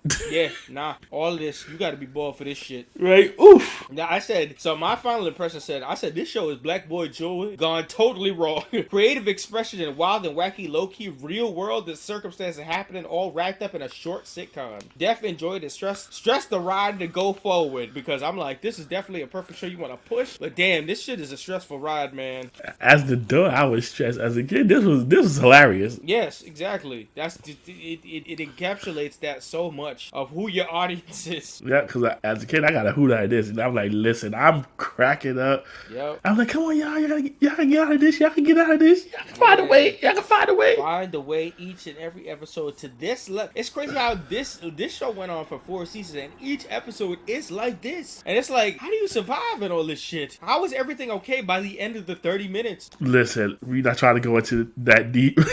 As a kid, we was like, listen, we just have a good. That's why I'm saying, as an adult, you're like, damn, 30 minutes is not enough to get rid of all this situation. Listen, as an adult, I'm really I'm still stuck on the cereal. Who cleaned that? As an adult, I have so many questions. I was like, what the? Yeah. Like you said, who cleaned up all this cereal? How y'all even let them get away with this car? Like, damn. Who are these people in my house? Yeah. Who are these cars? If our pops not pulled back up, what in the blue hell is going on? And did they beat his ass or not? Right? Because a lot of people in that situation would beat that ass before they leaving. Right? Yeah, you're going to be grounded for eternity, all right? But you're going to get this. Yeah, like, that does something to you, but what about all the people who just done wasted their time? Right? That ate up my food, drunk up my drink. You don't know these people. They should be like, one person probably crazy up in that bitch. Exactly. I'm like, you got all these crazy people in my house. And then they in your house. Who's to say that they ain't took something by the time they leave? They said they want their pound of flesh one way or another. Exactly. That niggas got low key robbed. I know them parents were stressed. And we got a good time in the circle. We come back to this bullshit. At that point, you was like, damn, I shouldn't trust this nigga at all. Right. All his friends. Right? Now, you ain't going nowhere ever again. We're going to keep you on 24/7 surveillance. Yup, locked down. But which on top of that, it's always crazy because, like, by the next episode, he's always out of the groundings that he should be on lockdown for the longest. I'm telling you. That clears up, too. The groundings never last. Listen, the stuff that let slide in the 90s, it's nice to look at because you know this stuff will never happen again. Yep. Never, ever, ever.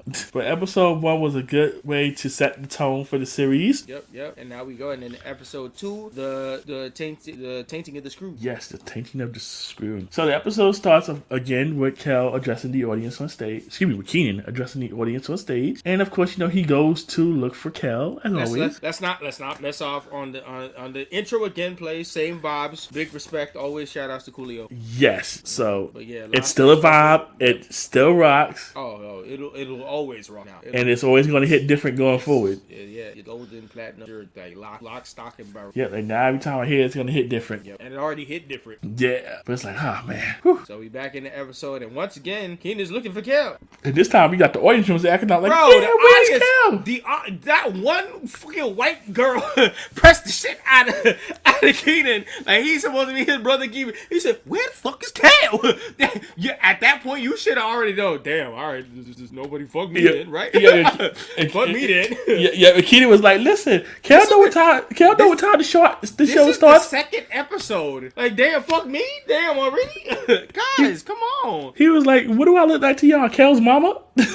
Yes, I'm weak at that point. I was like, "Oh, this is how we started the episode." Like, okay, I'm with it. Kel was a low key like heartthrob out here. The way how they was acting, like this nigga was Backstreet Boys. Get me Kel now. What the? Who are you? Like nigga, the show called Kenan and Kel. What the fuck? And then we see Kenan get hit on the head with something, and he get poked. I guess some kind of rod or stick, and then so he pulls it out, and then here we go. We see Kel in a full fisherman gear, and Kenan is probably like, what are you doing?" Kel said he dressed to go fishing, catch a fish. Right, and the crowd popped. They were happy to see. They were happy to see Kel. They was here for Kel anyway, no matter what the fuck he was doing. So of course they was gonna pop. Yeah, Kenan was like, "What is all this? What are you doing?" He's like, "Yo, I got my fishing rod, still catch fish." He's like, "I know what that is, but why do you have it?" And there's something on his bucket, and he pulls out a fish. Kel said, "I got a tuna." He's like, "I got tuna." He's like, "All right, let's start the show." He like, "What?" And then Kenan was like, "Oh, all right, I got something for that. Keep that tuna in mind." And right? Kel like, "What? Got a plan for tuna?" Oh, here it go. I'm like, "Oh boy." As soon as I saw Kenan looking at the tuna, I was like, "Oh, here we go." Yup, we already know. So we cut to the show and find the parents and the dad got coffee all over himself right off the rip through the stress of Kel. Like, bro, they was trying to set Kel up on this Urkel shit. He was like the cooler Urkel, but when he came by, he stressed the dad. It's like Urkel used to do a call. Yeah, and here we got all we got, right? It was one of those, "Oh, here we go."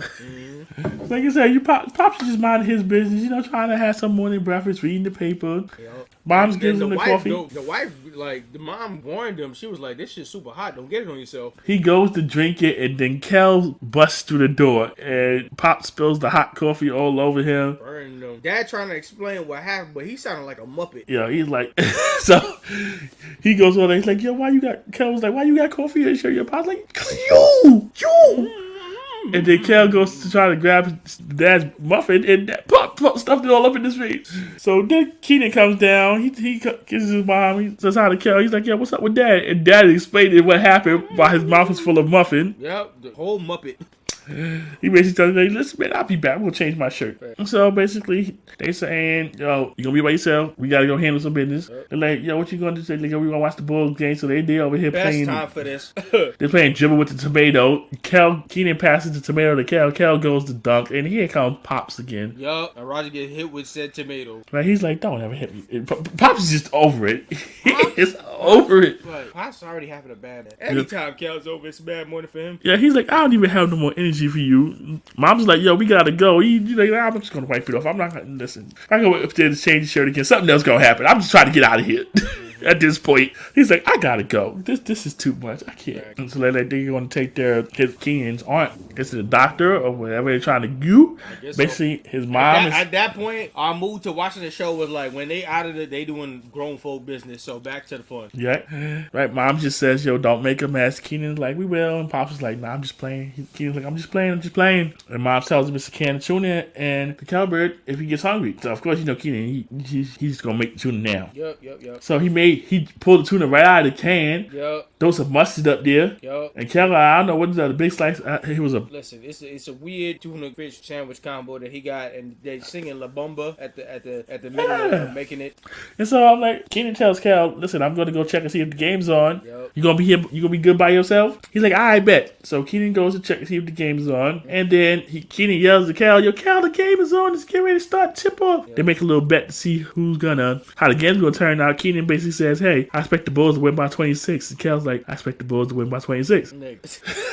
So at this point, Kenan starts eating the sandwich. Kel brought it over. Right? And Kenan starts choking it. And first he was trying to tell Kel was like, shh. And then Kenan's pointing at it, like, he pointed at his stomach. He's like, "Yo, you hungry?" And Kenan looks at him like, "No, I'm choking." He's like, "Oh, you're choking? Oh, Heimlich, okay. All right, hold on." And so Kel performs the Heimlich on Kenan, and something flew out of Kenan's mouth. Yep. And then Kenan flops back on Kel's like, okay. Kenan's like, whew. He's like, Kel's like, "Get off me." And then so Kel looks at Kenan. He's like, "What?" He's like, Kenan looks at Kel like, "Do I look hungry?" He's like, "No, some got stuck in my throat." And so they look on the floor and they see it's a screw. Bro, what the fuck? Like, there's a screw. And then next thing we see Chris looking at the screw. Pulls out a magnifying glass like, "Yeah, it's a screw." And he's like, "This was in your tuna?" He was like, "Yeah." And he's like, "Wow." He's like, "Yeah, I almost choked on it." He's like, then here comes Kel talking about, "Yeah, I had to squeeze the life out of him." And then they go on, and here goes Kenan plotting again. Yep. He's trying to get a big old payday with his lawsuit. They got the screw. They brought Chris. They talked about him, and then he put on the idea to them that you guys could sue the company. And he was like, oh, big money. Big money. So they realize they trying to get that money from the fish folk. So Chris orchestrates them talking to a lawyer to see how much money they could get out of it. And the lawyers basically tell them like, "Yo, listen, for situations like this, you can get 10 million. Millions. And it was like millions. Shit. Like, so Kenan was like drinking his drink when he said it, and boy, Kenan was like, "What? Excuse me?" Shit. The lawyer was like, "Bruh, I mean, I could set y'all up, but whatever y'all get, I want 40%." He was like, "Yeah, I'm like 40%." He said, "F out of here. I'm gonna do it with the best person I know, myself, free 99." Right? I'm like, nah, 40%. I'm like, nah, bro, you wildin'. Shit. I mean, shout outs to like just in general this episode. Kenan did a pretty good job for that time period to represent yourself. Kind of did a good job. You know exactly to alert and make this attention and shit like that, and right parties to kind of talk to each other and shit like that. Like, yeah, but the adult in me is like. I mean, it's funny to find out him putting this all together, but it's a different time period to try and get that shit done now. But like, I mean, hey, yo, I'm just like, wow. Yep.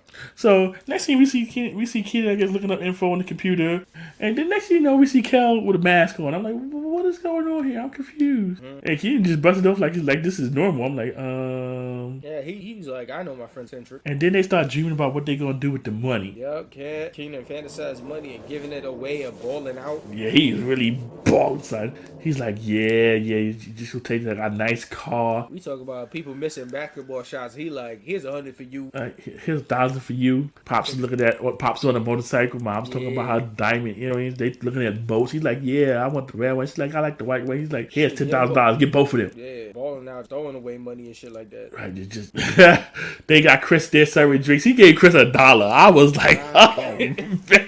Oh my god. Yo, I'm like, wow. They had the honey sitting in the car in the middle of the living room and shit. Right, for real. Like play my $1.2 million new stereo. Like, damn. I'm like, you really out here balling? I'm like, okay. Mm-hmm. And then we switch over to Kel's dream. He's like, Kel, what you gonna do with the money?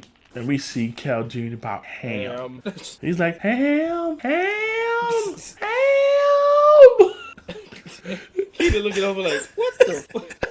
Kenan's like, you're sick, man. You're sick. Shit. And then, so next thing we see Kenan and Kel call a little press conference. Yeah, they called up the media, which shout outs to the media actually paying attention to, like, how did he do all this, get the actual attention of major media outlets? I want to know how this went better than the AEW media scrum. Listen, man, he be getting, like, the media scrum was even helping. They was talking about the way how they was explaining themselves on what happened in the situation. Hell, you got the media scrum like, you know what, I would have have asked for more money. And Kenan, of all people, was like, nah, I'm being humble. I just asked for $10 million. Right. He said, I would have probably asked for 20. Like, damn, son.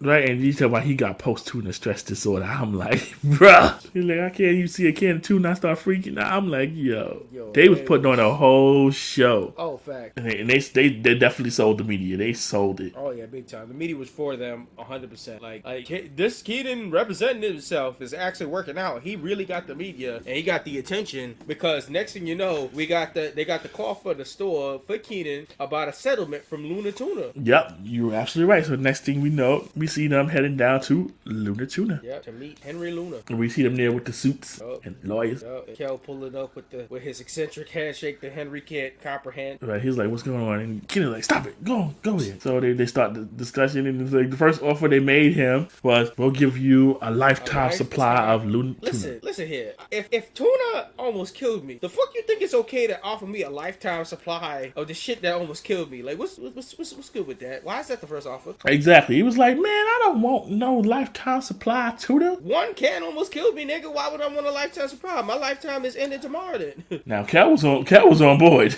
Yeah. Well, the situation didn't happen to Kel. Right. So their second offer was they went to $1,000 to about a $5,000 deal, and they was like, we cut it off like that. Yep. So they was like, okay, listen, we'll give you $1,000. Like, she's like, nah, that's not working for me either. Yep. And they was like, all right. They was like, all right, our final offer, $1 million. And the lifetime supplier too. Oh yeah, you know Kel had to throw that in. Listen, man. At that point, as a kid, I don't know. I mean, they talking big money at the time. You thinking any kind of money is kind of big money, but like as an adult, you start to think in your head. You're like, At this point, I'm like, take the deal. That's what I'm saying. I'm like, this is 96. $1 million is something, man. Right? I'm like, Kel is begging him, take the deal. This is a really deal or no deal situation. They started out with $1,000 and they jumped to $1 million with lifetime supply. I mean, I'm not gonna lie, that's an offer that is like, but this is the point of the show just in general. Sometimes the boys get a bit too greedy for their own good. Yep, exactly. And that's how they self-destruct. And then here come Kenan, like, oh no, he's like, no. He said, I want 10. I was like, guys, what the fuck are you really gonna do with 10 mil? The difference between 1 mil and 10 mil. Y'all still gonna throw away the money. Listen, I would have took that 1 mil and ran it. I would have quartered the episode done right there. 1 mil and my life's different. My life's different. Exactly. I could make the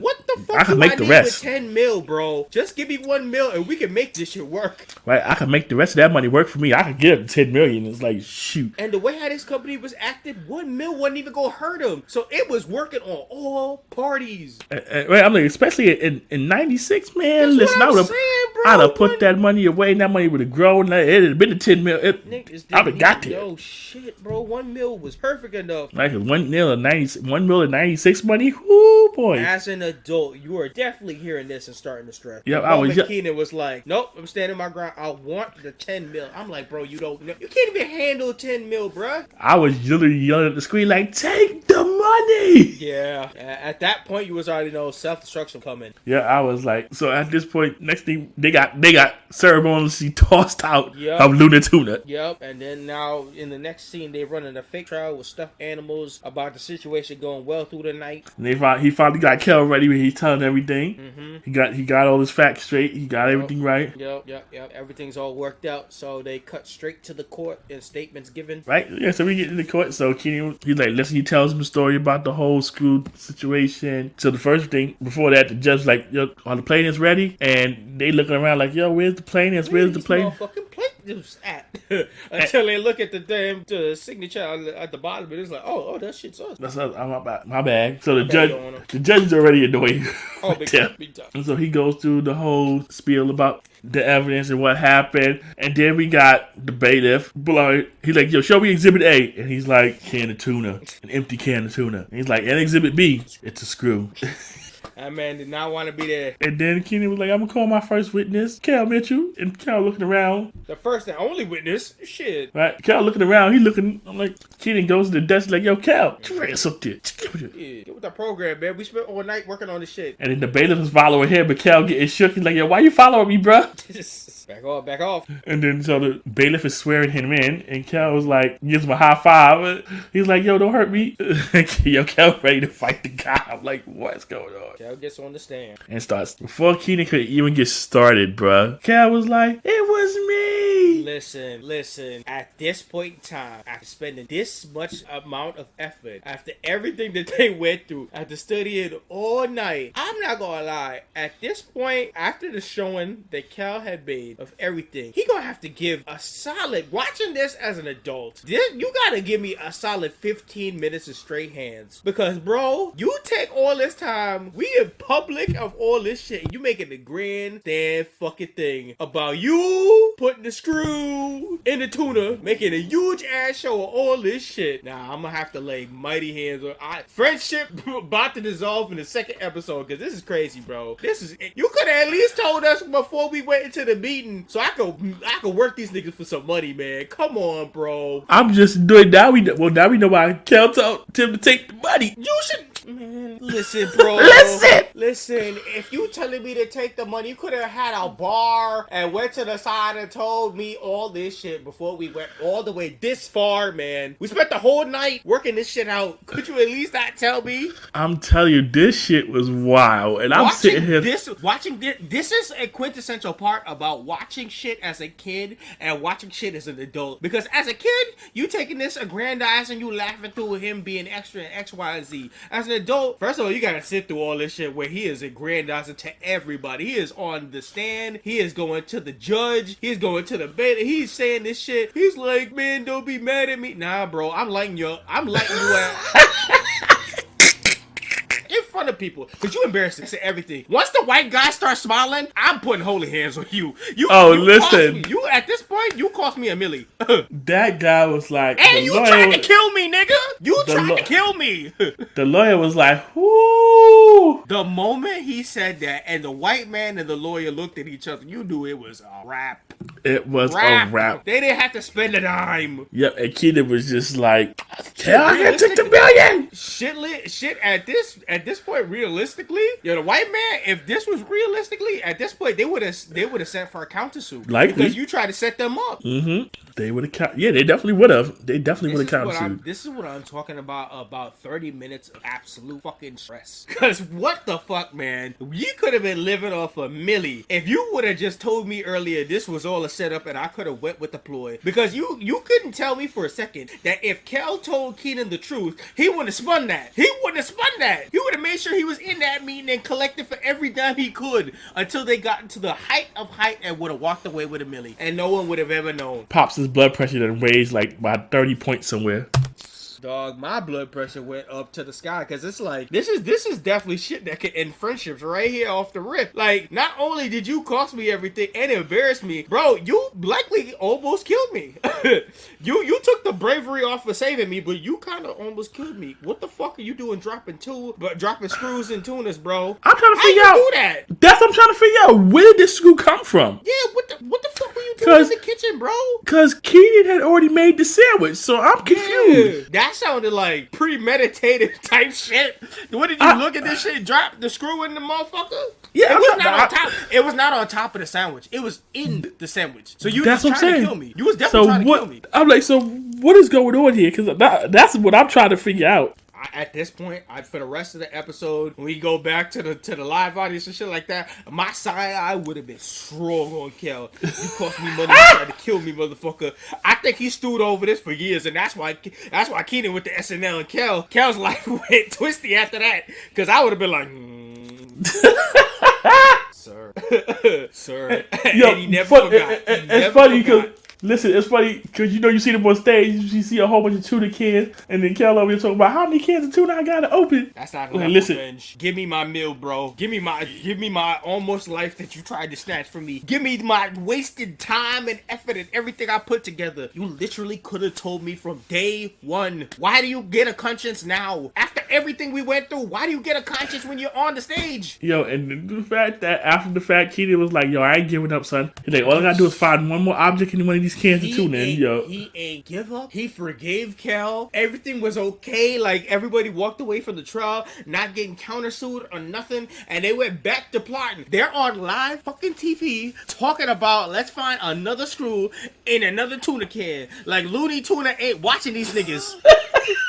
Looney Tuna probably got them under 24/7 surveillance now. Yeah. Like, you trying to find some screws in that shit, huh? Oh, you trying to set me up again? Bring that shit. Nah, you're not setting up Luna. You're not setting up Luna Tuna again. That's what you must have thought I was Looney in the tuna, nigga. Right? Shit. Y'all on my radar now. Nah, bruh. Nah. Yep. So yeah, they back to all my stresses and on the stage. Tells the audience about the schemes. Kel working at it. Kenan got another plan. I like everything all fixed up in that 30 minutes, and they leave me with all this anxiety as an adult. I swear, they're okay, but I'm not okay. I'm definitely the father now. Facts. That's exactly what it is. I'm just looking at here like, yo, imagine what Pops was going through when he found out all of this. The embarrassment of the family that he constantly go through. Like, I just want to know how we went from the first episode to the second episode and just octaves, because at this point I'm not like they're not friends anymore. I can't allow my son to be friends with this nigga. No, absolutely. He almost killed. First of all, you're not being friends with my son if you almost killed my son. I'm still trying to figure out. I need to know where this screw came from. Somebody need to answer this question. You almost killed my son. Until you explain to me where this screw came from and how this shit happened. Like, you almost killed my son. How you almost killed my son? You embarrassed my family. You cost them money. Like, I don't want to hear nothing, man. You not coming to this house. Listen, the next time you meet Kel, you gotta ask him what screw, man. You gotta give my son at least 30 minutes. Hands behind your back. 30 minutes in the room. I ain't hearing nothing. I ain't gonna mink you up. Like, Kel, I need to know, where did you have the screw? Yeah. Where did it come from? Screw? Where did it come? That's the next court case, and looking straight in like you wanna admit to shit where the screw was. Exactly. Like, yo, why you tried to kill me, bro? Why'd you plant the screw? Yeah, so we get all here it goes. Are we gonna get an episode, The Dark Side of Kenan Kel? Yes. Honestly, being very candid and shit like that. The dark side of Kenan and Kel with an in-depth interview on the both of them side by side is a long time needed, low key, because we were saying this for years. There's everybody in the black community before Kenan and Kel like had their researchers back together on skits and everything, and they've been like brothers and stuff like that, and they've explained X, Y, and Z. But we need like a candid, personal, them two sitting in a room talking about what had happened and why one stardom went one way or one stardom went the other. Because guarantee you, the black community all thought Kel was going to the moon, and Kenan was definitely not the one. That. Yep. Everybody thought Kenan wasn't the one, and look at where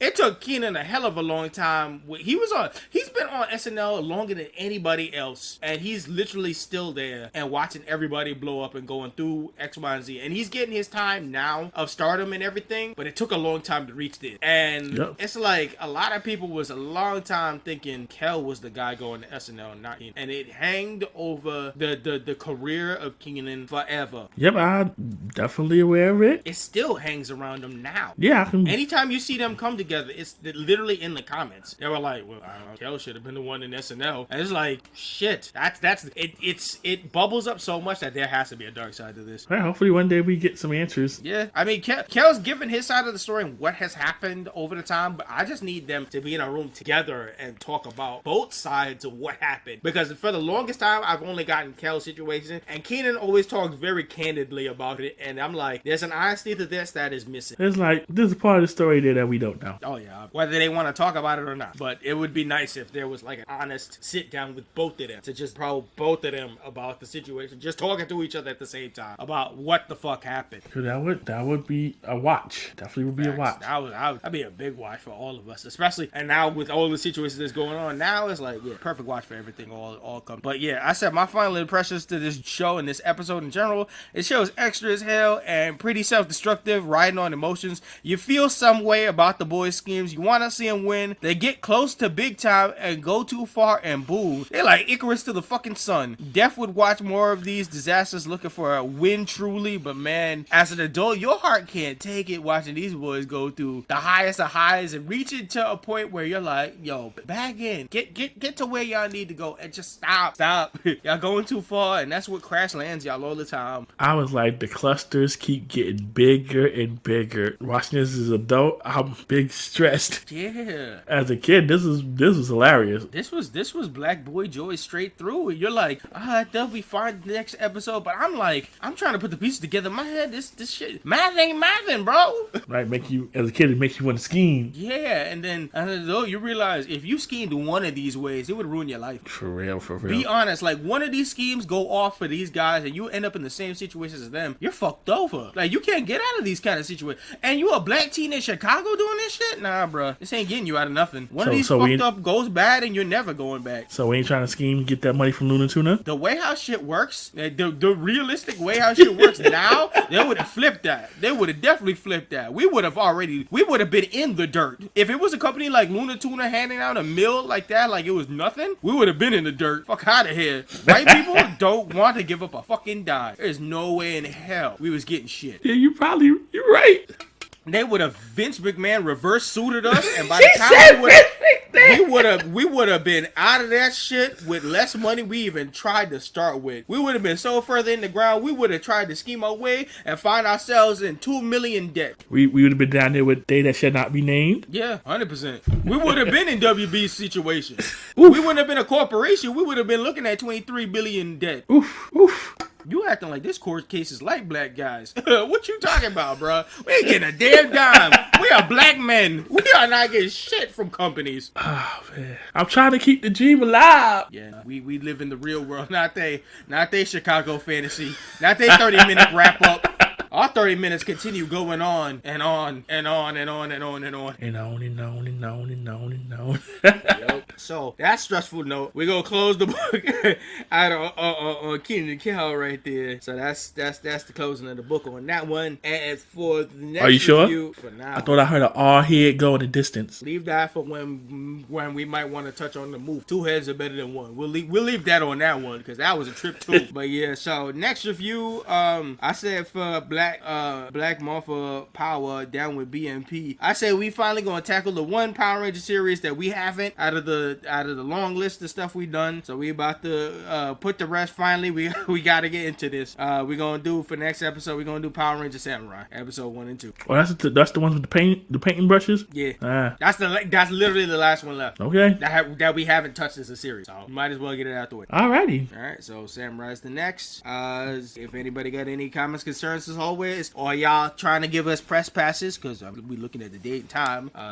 Guys want to last minute tell us something or what's going on. You'll find us at you'll find us at your cons. But if y'all want to send us some press passes so we can make names out here, email set up at blerdbynature@gmail.com. If you want to hit us up in the socials, Facebook and Instagram at Blerd By Nature, Twitter at Blerd By Nature. Nature spelled Nature. Co-host, hit us with the YouTube. You can find us on YouTube by searching for Blerd By Nature Podcast. Yep. So right about now, we currently still have our vote episode popping with the MMPR episode still cooking, and then we're getting ready to drop the next vote for the next month whenever that drops. And our latest upload as of this moment right now is still Love After World Domination. Check that out, and all the other episodes we have in the Zeitgeist just in general. Any final notes before I hit outro, co-host? No. By the time this episode actually publishes, we will have our first guest episode up. Yeah. By the time this goes out, we got a couple episodes in, bro. Yeah. So that episode was the night. Listen to all we got. Listen to all we got. We got plenty of content. If y'all need a whole day, we got more than 24 hours in the can. So listen to all our good content. All our content good, y'all. Oh yeah, lots of fun content for you guys to listen to. Exactly, and we got varieties, guys. We got varieties. So enjoy all the leashes and stuff like that. like that. We bring y'all the content. So, any more news, or I can hit the outro? Yo, you can hit the outro. Thanks for joining us today from Black Thought to Nerd Pod. This is Nicholas, Mr. Go with the Flow. And this is the man with the plan, Maurice. And this was another edition of the Blerd By Nature Podcast. Check us out at your local cons. We're going to make it work. 2023, listen, man, traveling. Thank you for listening, everyone. And until next time, peace.